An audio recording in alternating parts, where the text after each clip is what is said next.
رددونا مري أنا كاسنجو. سلام ندينش. انديتنا دكتور أصلي. أمانو؟ الحمد لله رب العالمين. انديتنا سلامنك. تيشيرتي أنا ما قلتتي. عبدي ويلكم. تيشيرتي براندي ده هم بايزوي.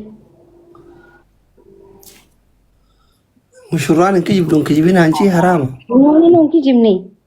أوكي سبايدر مان تيشيرت جرما. تيشيرتي أتي فاتي فأنا فني ولد دخيا سرعة بو جي إفايتشون. ما تدري. ما كاجا بابا تيشيرتي نانو فدي. سبايدر مان إن أكبر رايا بار.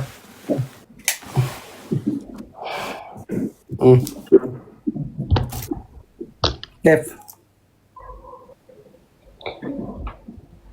أكم جرتا؟ كيف موي؟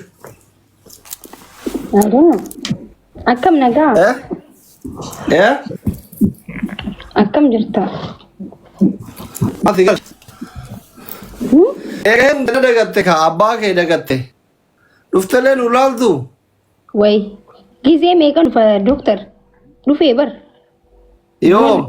دي ماتي جرتو مالي. لازم أمانة أبا بر وحركة قبضني فارفني. بونا دوغو أزور دوغون تايم بونا قبضني رفن. مالي ستايلين جيرا ميجرا. إيه ستايلين جيرا يا كثير. وهي سمانة تنين توري أمبر مسكين أور كمان كباكم تي بل جادوا. غنا دم بيسند با. ليلى تكساد. ها؟ ركون جردن بيسند بايه. سودان نجاي كماني. نجا كبا والله الحمد لله مالتان جتتي.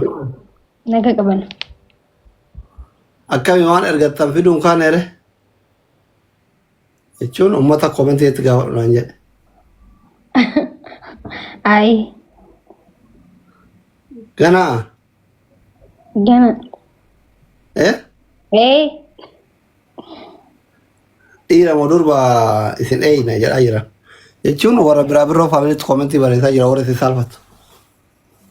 Ma guyyuma rabbi jeeshaalla. Duratti. Waan rabbi nu kanne haa. Soddaan dhufuu danda'aniire. Way doktor. Jechuun gaafadhu waan nyaanyaa waan komenteetti barreessatti gaafatan. Gaafii deebira jira. Inshaallah rabbi. Inshaallah tabaaraka. Akkamire. Nagaa wallahi. Jiruuf jireenyi. Jiruuf jireenyi bareedaadha wallah maashaallah. Emmi mangisti how are you? Doktor waa'ee dirree dhoorratti deemaa jiru maal jettame? Afaan Sumaalee kana wallaalee afaan Sumaalee guyyaa Nasraanii viidiyoo hojjedhu na ergi jedheni afaan Sumaaleen afaan Oromoo beektu. Somaalee miti Amaariffaa hin beeka qaalichi dubbate qaalichi kun. ያለው እሱ በህልሙን ያየው መሰለን ያንን ቃል እና ዶክተር አብይ ለቀቀ ጅራስ ብረት ጀቹ በህልሙ ነው ምናምን ጀቹ ሲጋሌ አከንታነ ዱበቴ ቃልች ሆኒ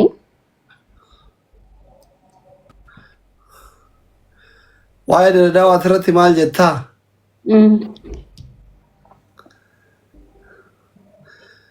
ማሊ ኦሮሞ በዲ ቀባ ጅራ ካል አከሚቲ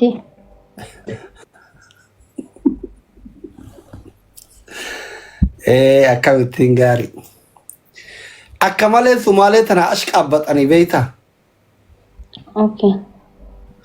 Ashqaabbaxanii kadiirin matarra kaatanii dira waa'ee sabaaf sablammootaan jedhanii dhagaa bu'uuraa nu yuuneeskootti galmaa'ee jedhanii ilaan ija takkaan laalaa ture hangaafas waan deemaa ture.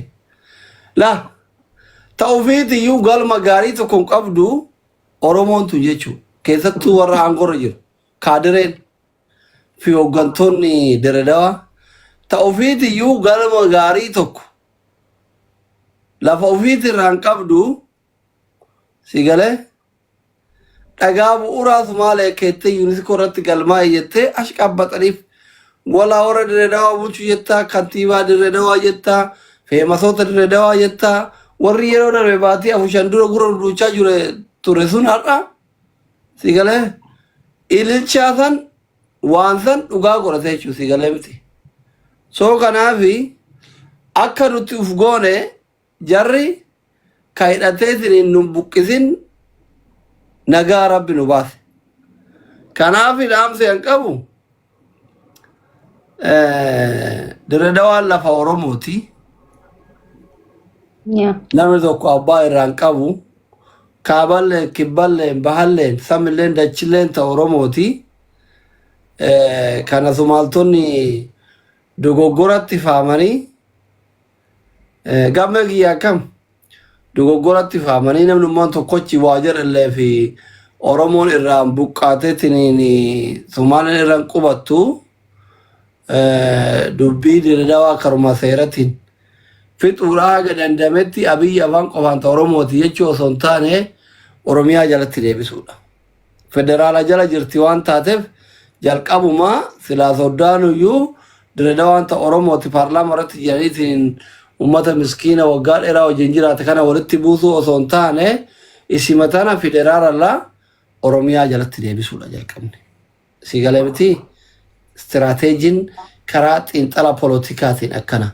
Isa amma jibbiinsumaan Sumaaleen gara Sumaalee yani arrabsu osoo hin taane Abiyyi illee dhuguma Diredawaan ka Oromooti jedhee yaadee waan san paarlaamaa irratti ka dubbatu ta'e jalqaba waggaa 27 bara wayyaanee guutuu federaala jala turte waan ta'eef Oromiyaa jalatti deebisuudha. Lafti Oromoo Oromiyaa jalatti deebi'uu qabdi. Si galeemi? Wanti irratti dammoo si qaxxil waan waggaa 2-5 taraa takka Oromoon taraa takka Sumaalee haa bulchu jedhan kana dhiisuu qaban. Kanarratti uummanni illee falmatuu qaba. Qe'ee ofiit irratti Oromoon ofii uf bulchuu danda'uu qaba. Bulchiinsi magaalaa Diredawaa kantiibaan magaalaa Diredawaa ilmaan Oromoo ta'uu qaban. Keessattuu ilmaan dirree ta'uu qaban. Malee isa akka nama beergoo galuu torbaan tokko makiin bulchite torbaan tokko ayyalaan bulchee torbaan tokko kabbadaan bulchee torbaan itti aanumaama bulchuu qabu jechuudha. Isinii galee bazii aangilloo neemirra daama Diredawaa giyyoo hubattu waggaa 2 yoo Oromoon bulchite waggaa 2 Sumaalee bulchaa. Haa ta'u xiqqoo jiru waggaa dheeraa bulchee waggaa 4-5 bulcheemi. Amma filannoon ga'e Sumaalee qorin ta'uun akkasii.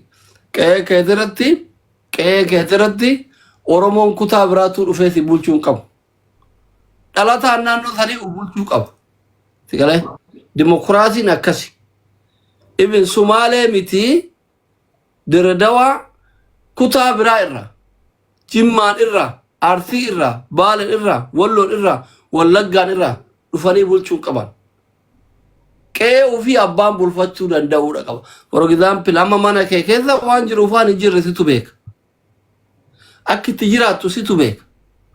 Abbaan manaa kee Prime Ministeridha ati itti aantudha yookiin kantiibadha jechuudha. Akkas ta'uu qaba. Habiibti. yaa amma bara akkamni beektaa liyyuu haayiliin Somaaleetu Diredawaa keessatti hanqa nama ajjeesuu deemte jechuudha. Amma biyya isaanii keessatti amma Jabuutiin ta Oromooti yoo jedhame hanqamta nama akka ajjeesan nama akka tuman Oromoon hundi ni beekan jechuudha. Diredawaa keessatti amma Somaaleen hinnaas ta'u gurgootanii qasiilas ta'u gurgootanii shunkurtiis usquddaa isaanis gurgootanii jiraatan namni itti dubbatu hin jiru.